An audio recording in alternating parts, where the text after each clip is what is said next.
जब जब अम्मा के याद आबई है असलनिया के बेरिया।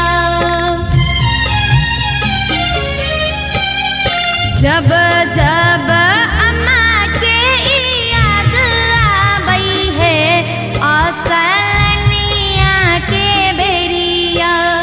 घर ही के दियावा कहर गैले रे के ही पनिया भरई है। घर ही के दियावा कहर गैले रे के ही पनिया भरई है।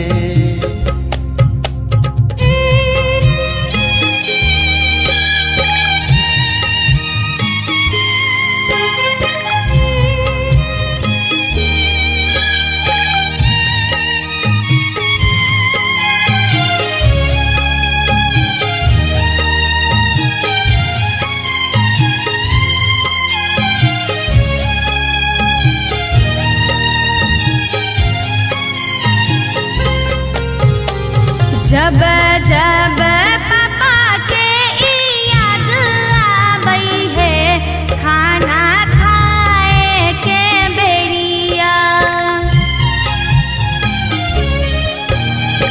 जब जब पापा के याद आबई है खाना खाए के बेरिया।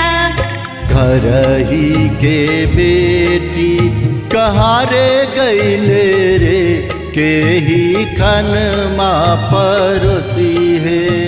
घर ही के लक्ष्मी कहारे गैले रे के ही खनमा परोसी है।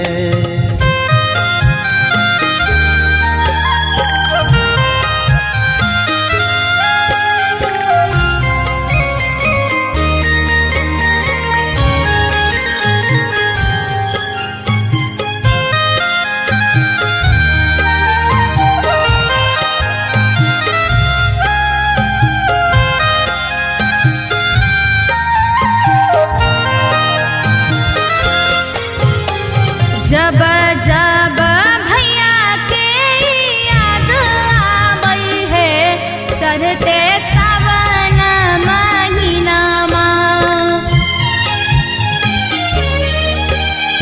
जब जब भैया के याद आबई है चढ़ते सावन महीनामा।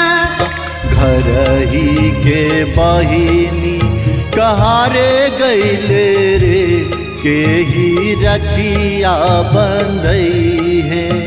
घर ही के बहिनी कहारे गैले रे के ही रखिया बंधई